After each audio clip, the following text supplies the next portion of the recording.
The hem unraveled again. Clara Belle Madden sat hunched over the single oil lamp in her loft, the needle trembling between her fingers. Each stitch bled memory, sharp, quiet, and exact. She'd mended the skirt so many times the fabric near the edge had become ghost-thin, whispering secrets only the thread could hear. Outside, the wind moaned down the narrow street of Whisper Hollow, rattling shutters like bones in a forgotten drawer. Her fingers ached, but she worked on. The skirt was gray, not from dye, but from age, from weather, from all the dust that had kissed on roads she'd been pushed down and alleys she'd been pulled through. It was a gift once, or a peace offering, or a punishment. Clara could no longer tell the difference. The needle slipped, pricked her thumb, and a bead of blood welled up and sank into the cloth like ink.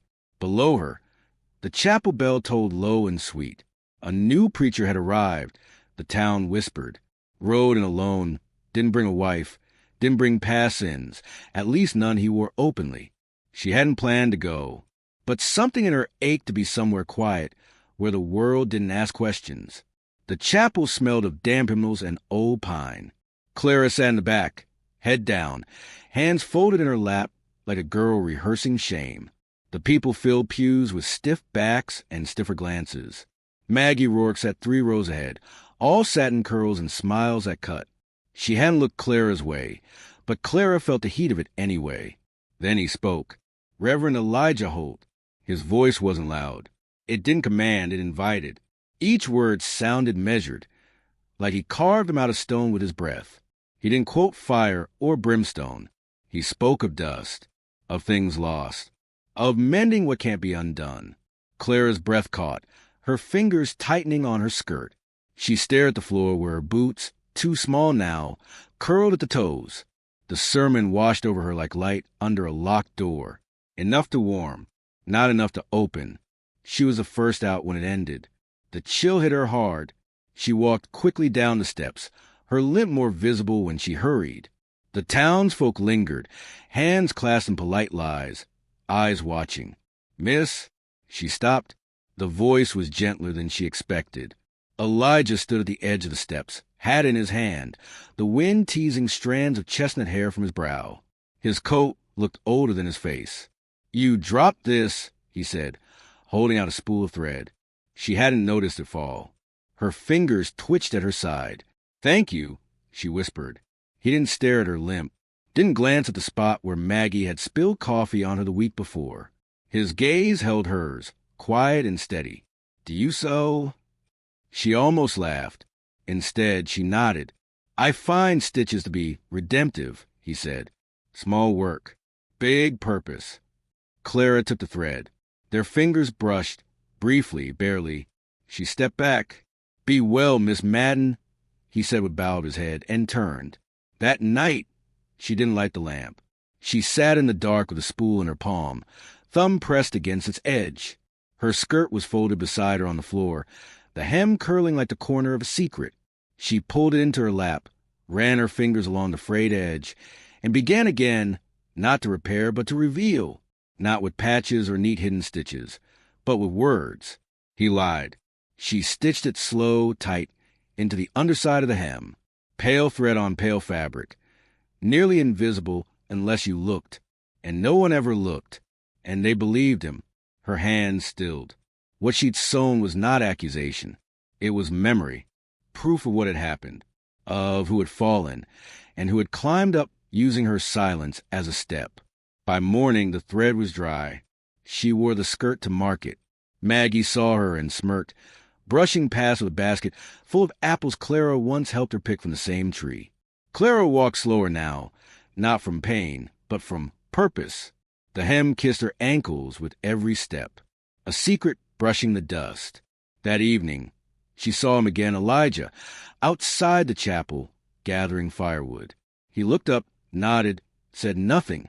She paused only long enough to feel the weight of his quiet before moving on. He hadn't lifted the skirt, but she had started stitching. Snow arrived early that year, falling in a hush that softened even the cruelest edges of Whisper Hollow.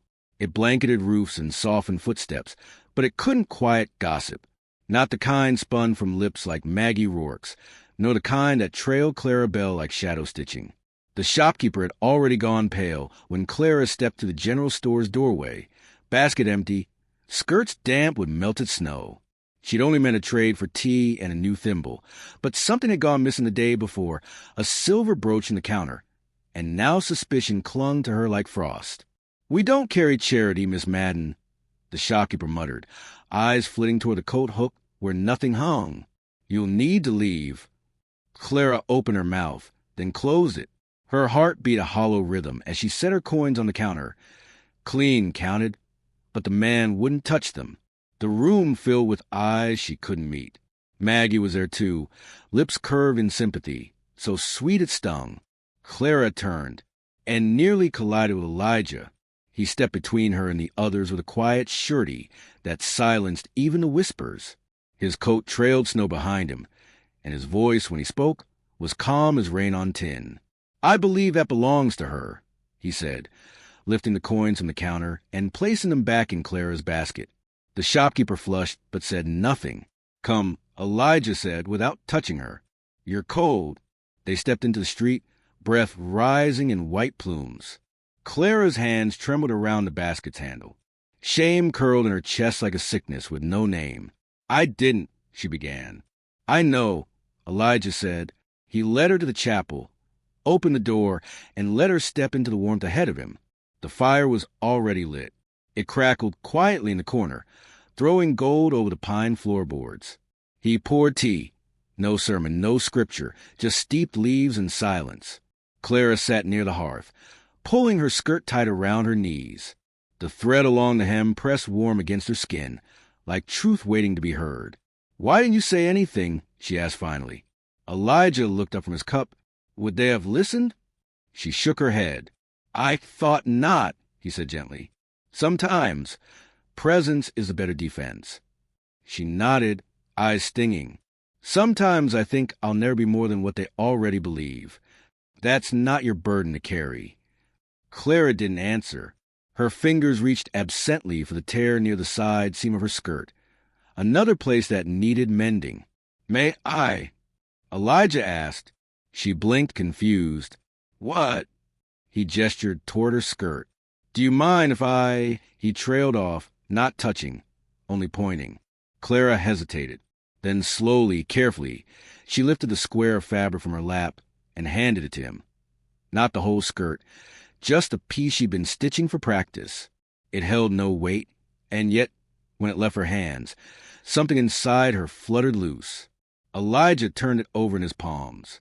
Pale linen, faint thread, his brows furrowed as he tilted it toward the firelight, angling to catch the hidden text. His eyes stilled. Clara watched him, heart pounding like hooves in the distance.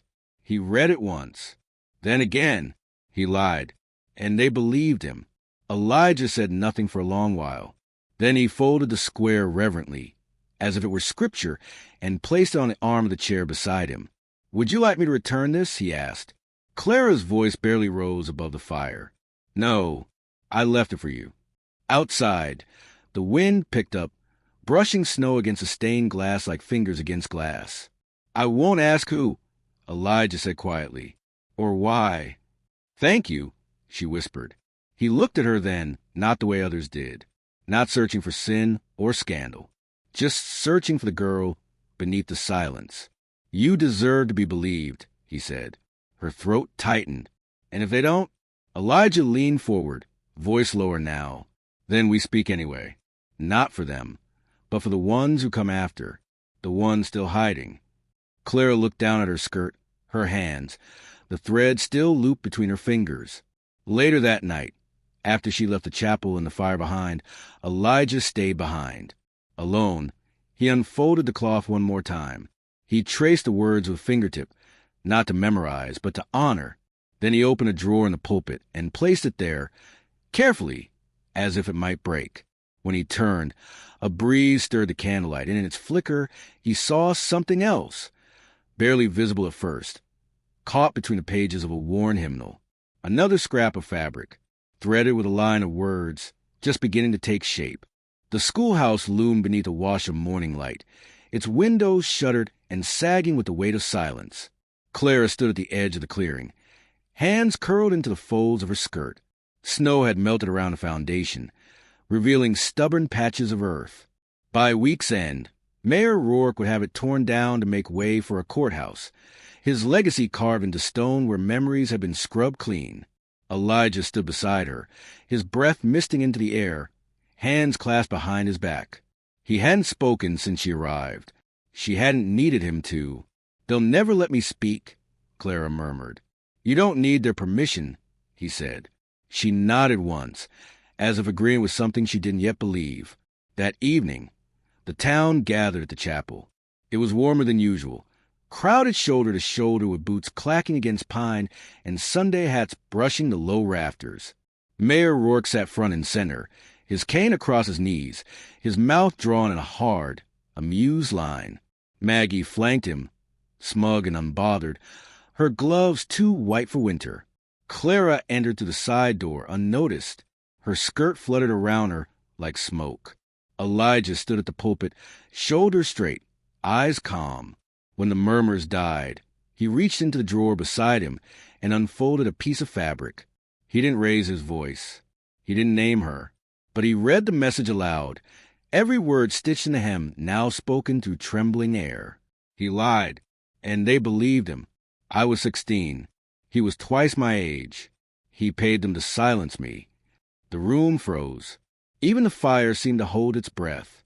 Somewhere near the back, a woman sobbed. Someone else stood and left in silence. Mayor Rourke didn't move, but Maggie's smile faltered. Elijah folded the cloth once more and set it down gently, as if it still carried breath. "There are truths too heavy to speak," he said, "but that does not mean they do not deserve to be heard." He stepped away from the pulpit. Clara, unseen until now, stood in the corner. The light caught her face just as the wind outside pushed open the chapel door with a sigh.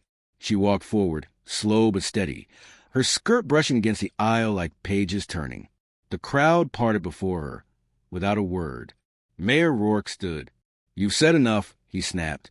"This is hearsay." Clara met his gaze for the first time in years. "You said that when it happened, too." His mouth opened, then closed. She kept walking. Outside, the snow had returned in soft flurries. Clara stepped into it without hesitation, her breath steady, her chin high. She didn't look back until she reached the edge of the chapel steps. Elijah was already there. He didn't say anything. He didn't have to. In his hands, he held the folded skirt, hers, not a relic, not a weapon, just cloth. And truth, she reached for it, but instead of taking it, she touched the back of his hand, her fingers warm from fury and freedom. "I think," she said quietly, "I'm ready to finish the stitching." Behind them, inside the chapel, the congregation murmured, not scandal, but something softer.